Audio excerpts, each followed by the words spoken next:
बज गया बिगुल, बिछ गई चुनावी बिसात, बजेगा डंका और किसकी होगी मार। सत्ता के सबसे बड़े रण क्षेत्र का हार, विधानसभा का महासंग्राम। प्रेक्षकांनो नमस्कार। यावेळी आपल्या सोबत आहे राजेंद्र जैन। आपण माजी आमदार आहात आणि गोंदिया विधानसभा क्षेत्रातून आपण संभावित उमेदवार आहात राष्ट्रवादी काँग्रेस पार्टी अजित गटकर्ते। सर, आमच्या चॅनलमध्ये आपलं स्वागत आहे। धन्यवाद।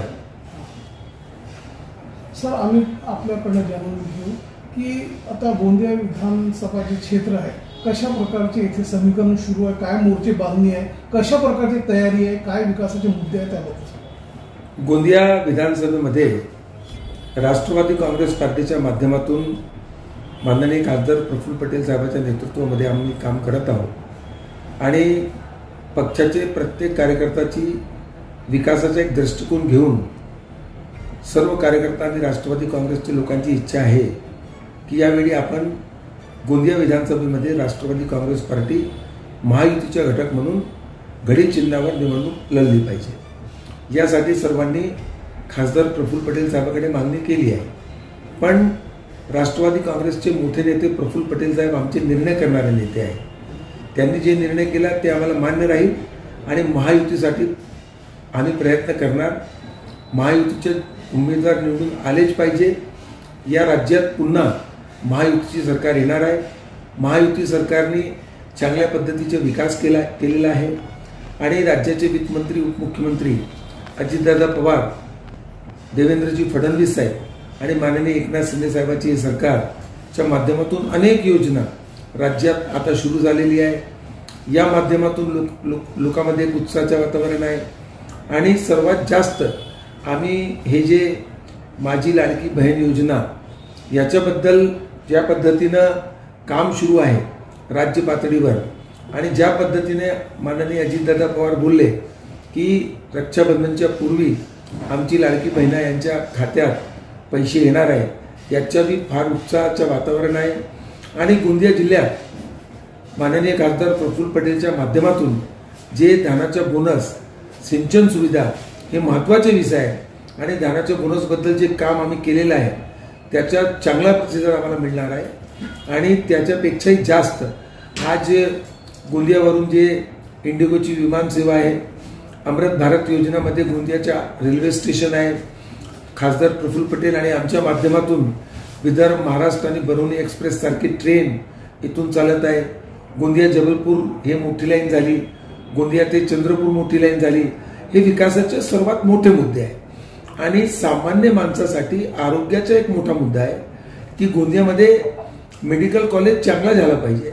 यासाठी प्रफुल्ल पटेल साहेबांच्या माध्यमातून मी विधान परिषदच्या सदस्य असताना आम्ही गोंदियाचा मेडिकल कॉलेज मंजूर करून घेतला।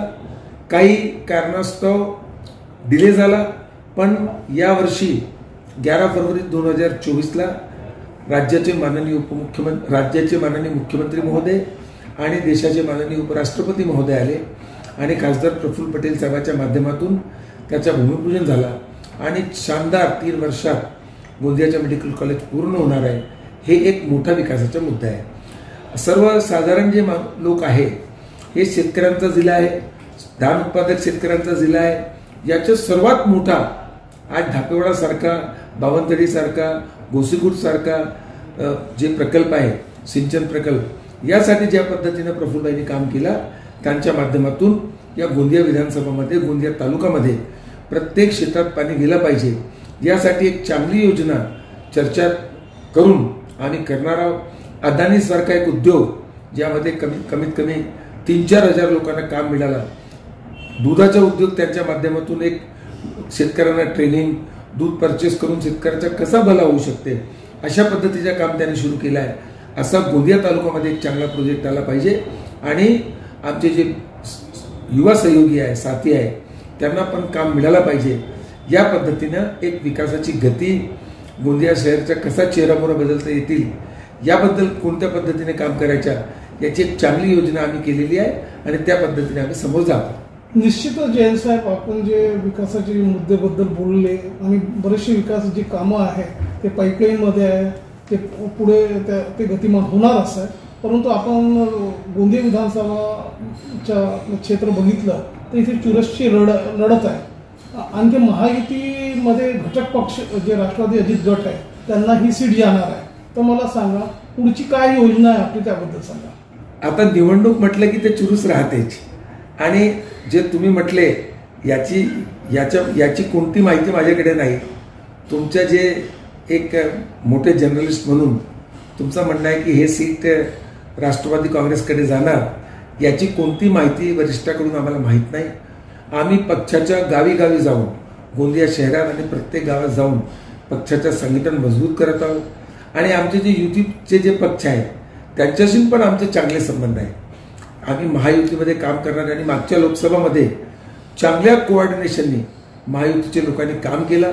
आणि आमचा विश्वास आहे की महायुतीचे प्रत्येक माणसाचा एकच ध्येय राहिला पाहिजे की यावेळी ज्या पद्धतीने शासन काम करत आहे पुन्हा प्रचंड बहुमताने महायुतीची सरकार आली पाहिजे. आणि यासाठी सर्व काम करत आहोत. लाडकी बहीण योजनेला राज्यातून उत्स्फूर्त प्रतिसाद मिळत आहे, भरघोस प्रतिसाद मिळत आहे. आता हे विरोधक जे टीका टिप्पणी करते की ही नौटंकी आहे आणि निवडणुकीच्या काळामध्ये ही लादलेली योजना आहे, त्यावर आपण काय भाष्य करणार. विरोधक जे राहतात त्यांचं काम आहे की काहीतरी विरोध केलाच पाहिजे.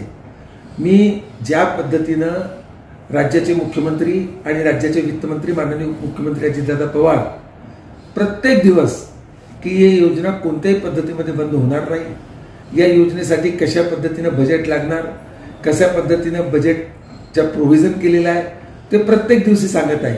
आणि त्यांनी खात्री दिलेली आहे राज्य शासनाकडून माननीय वित्तमंत्री महोदय उपमुख्यमंत्री अजितदादांनी खात्री दिली आहे की रक्षाबंधनच्या पूर्वी जे पात्र अर्ज आहेत त्यांना सर्वांना पैसे येणार आहे. आणि कोणत्याही परिस्थितीमध्ये किती टीका झाली, कितीही विरोधकांनी याच्याबद्दल बोलले, माझ्या ज्या पद्धतीने माझा संपर्क आहे राज्य सरकारकडून, माझे नेते प्रफुल्लभाईशी मी बोलत आहोत, त्यांनी मला सांगितलं की हे यशस्वीपणे राज्य सरकार या योजनाबद्दल यशस्वीपणे काम करत आहे आणि या योजनाबद्दल कोणीच काही बोलला पण हे यशस्वी राहणार आहे. भाऊ, आपण हे बघितलं की राष्ट्रवादी काँग्रेस अजित गटतर्फे आपलं सतत जनसंपर्क सुरू आहे, भेटीगाठी सुरू आहे, मेळावे सुरू आहे, व्यक्तीशी आपलं भेटीगाठी पण सुरू आहे. मला सांगा आता येथील जे नागरिक आहे, येथील जे मतदार आहे, मतदार बंधूंना आपल्या राष्ट्रवादी काँग्रेस पार्टी पक्षातर्फे आपला काय एक मेसेज राहणार आहे.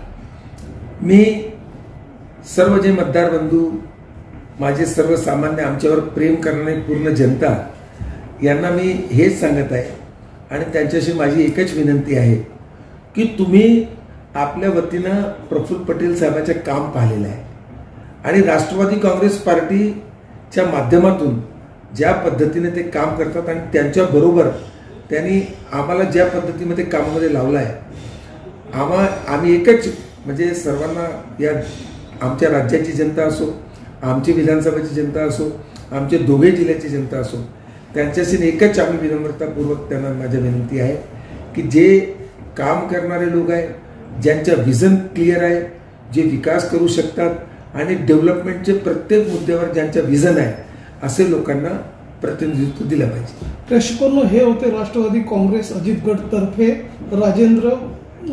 राजेंद्र जैन, आणखीन माझे आमदार पण आहात सर. आणि आपण जे पण योजना आमच्या प्रेक्षकांना सांगितली ते सर्व पाईपलाईनमध्ये आहे आणि एक विजन घेऊन आपण चालत आहात. आणखीन आपण आपला वेळ आमच्या चॅनलला दिलं, आपल्यासोबत बोललो सर, त्याबद्दल आपलं धन्यवाद. नमस्कार.